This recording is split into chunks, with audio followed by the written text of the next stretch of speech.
সম্মানিত দর্শক, আমি কৃষ্ণপদ দেবনাথ, উপসহকারী কৃষি কর্মকর্তা। এই মুহূর্তে আছি গঙ্গাপুর ব্লকের মানিককুনা গ্রামে। মাঝখানে কিন্তু 2 শতক জায়গায় আপনারা দেখতে পাচ্ছেন আমার হাতে, এটা হচ্ছে বরবটি। এই জাতটি হচ্ছে হ্যান্ডভ্যাগ কোম্পানির একটা চমৎকার একটা জাত। এটা একটা চাইনিজ জাত এবং এই জাতটির নাম হচ্ছে বিউটি থাই নাম্বার 8। এই জাতটি কিন্তু আমার এই কৃষক সুজল ভাই এটা কিন্তু এখানে চাষাবাদ করছে মাত্র 2 শতক জায়গা। এবং আপনারা দেখতেই পাচ্ছেন আমার হাতের মুঠোয় আছে প্রায় 20টির মতো আছে। হ্যাঁ, 20টায় কিন্তু 1 কেজি হয়ে যায় এই বরবটি। প্রতি সপ্তাহে সে প্রায় 40 কেজি এই 2 শতক থেকে কিন্তু সে বরবটি বিক্রি করে। তো আমি এখন কথা বলবো সুজল ভাইয়ের সাথে। তো সুজল ভাই, এই যে হ্যাঁ, ওয়ালাইকুম সালাম, ভালো আছেন? জি, ভালো আছি স্যার। আমি যে কৃষি করি স্যার, এটা আমি উৎপাদন ভালো পাই।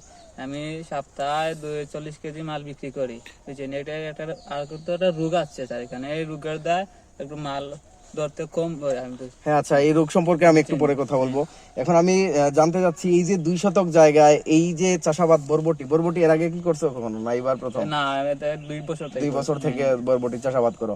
তো এই 2 শতক জায়গায় খরচ কি রকম আসে তোমার? খরচ বেশি না স্যার, আমাদের 2-3 হাজার টাকার ভিতরে চলে। 2-3 হাজার টাকার ভিতরে চলে আসে খরচ। আর আপনার আমার যে মেহনত আর হচ্ছে পরিশ্রম। তো এই পরিশ্রম এবং এই যে 2-3 হাজার টাকা বাদে কি পরিমাণ লাভ আসে এক সিজনে? 20,000 টাকা, প্রায় 20,000 টাকা। দর্শকের আমরা দেখছিলাম যে 2 শতক থেকে, মাত্র 2 শতক থেকে কিন্তু চাইলেই যে অনেক কিছুই করা সম্ভব।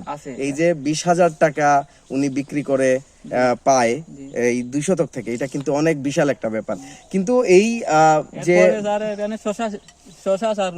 এইখানে আমাদের দেয়া স্যার, আপনারা যে বীজ দিচ্ছেন স্যার, এটা আমি শশা রুম স্যার। 1 মাস পরে স্যার এগুলা মরে যাবে স্যার, শশা রুম।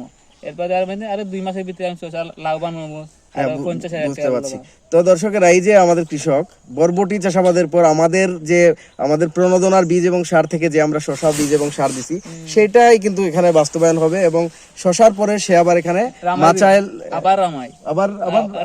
আবার বরবটি খরিফ মানে বরবটি চাষাবাদ হবে। তবে সবচেয়ে মজার যে বিষয়টা হচ্ছে, এই যে এটা কিন্তু অনেক ফ্রেশ, এটা কিন্তু আপনারা এখনই নিলে খেতে পারবেন। এবং এটা কিন্তু কীটনাশক খুবই সহনশীল মাত্রায় কীটনাশক প্রয়োগ করা হয়। এবং অন্যান্য জমিতে আমি গেছি, কীটনাশকের দেখেছি বিভিন্ন কৃষকেরা কীটনাশক বিক্ষিপ্তভাবে এমনভাবে কীটনাশক প্রয়োগ করে যা অনুমোদিত মাত্রার বাইরে। তো ওই দিক থেকে আমাদের কৃষক যাদেরকে আমরা সাজেস্ট করি, অনুমোদিত যে মাত্রা, এই মাত্রাটাই কিন্তু তারা কীটনাশক প্রয়োগ করে। তো যে বিষয়টা নিয়ে কথা বলতে চাচ্ছিলাম, এই যে বরবটি চাষাবাদের এই একটা রোগ, এটা হচ্ছে ইয়েলো মোজাইক ভাইরাস। এটার কারণে কিন্তু অনেক সময় কি হয় যে বরবটির অনেক ফলন কমে যায় এবং মাকড়ের আক্রমণ আছে।